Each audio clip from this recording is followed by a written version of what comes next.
বাঙালিয়ানা জবার রান্নাঘরে নিয়ে চলে এসেছি আম দিয়ে পাটিসাপটার রেসিপি। তো সবার প্রথমে এখানে আমি নারকেলের সাথে বাতাসা দিয়ে একটা কন্ডা তৈরি করে নিচ্ছি। কন্ডাটা ভালো করে রেডি হয়ে গেছে, কন্ডাটা একটু ঠান্ডা হতে থাকবে। তার মধ্যে আমি পাটিসাপটার গোলা তৈরি করে নেব। তার জন্য লাগছে 1 বাটির ময়দা। যে বাটির মাপে আমি ময়দা নিয়েছি সেই বাটির মাপে 1 বাটি সুজি আর 2টো পাকা আম আমি এখানে পেস্ট করে নিয়েছি। পাকা আমের পেস্ট আর 1 প্যাকেট আমুল স্প্রে দিয়ে বাতাসার জল দিয়ে ভালো করে একটা গোলা তৈরি করে নেব।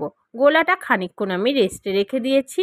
খুব গাঢ় হয়ে গেছে কারণ সুজিটা ফুলে উঠেছে, সেই জন্য আমি গোলার মধ্যে দুধ দিয়ে একটু গোলাটা পাতলা করে নেব। পাটিসাপটার জন্য এখানে আমি সর্ষার তেল আর একটা বেগুনের বোটা নিয়ে নিয়েছি, যাতে বেগুনের বোটা দিয়ে প্যানে তেল মাখাতে খুবই সুবিধা হয়।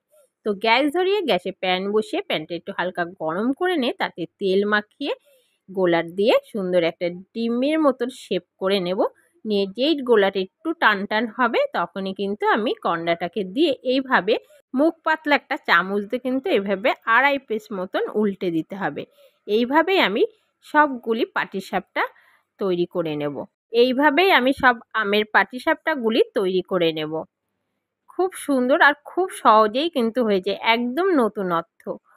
কি সুন্দর লাগছে না দেখতে, খেতেও কিন্তু দুর্দান্ত টেস্ট হয়েছে। এমনি পাটিসাপটা কিন্তু আমরা সকলেই খাই, কিন্তু এই আমের টাইমে আম দিয়ে পাটিসাপটা দুর্দান্ত টেস্ট। ভালো লাগলে আম পাটিসাপটার রেসিপিটা অবশ্যই কিন্তু আমার চ্যানেলটিকে লাইক, কমেন্ট ও শেয়ার করে দিও। আর যেসব বন্ধুরা এখনও আমার চ্যানেলটিকে সাবস্ক্রাইব করোনি তারা অবশ্যই আমার চ্যানেলটিকে সাবস্ক্রাইব করে পাশে থাকা বেল আইকনটি ক্লিক করে দিও। আমার ছাড়া রেসিপিগুলি সবার আগে নোটিফিকেশনের মাধ্যমে তোমাদের কাছে পৌঁছে যাবে। আজকের মতো এখানেই শেষ করছি। সবাই ভালো থেকো, সুস্থ থেকো। কালকে রথযাত্রা, সবাইকে অগ্রিম শুভেচ্ছা জানাই। সকলে সকলের পরিবারের সঙ্গে আনন্দের দিনটা কাটিও। শুভরাত্রি।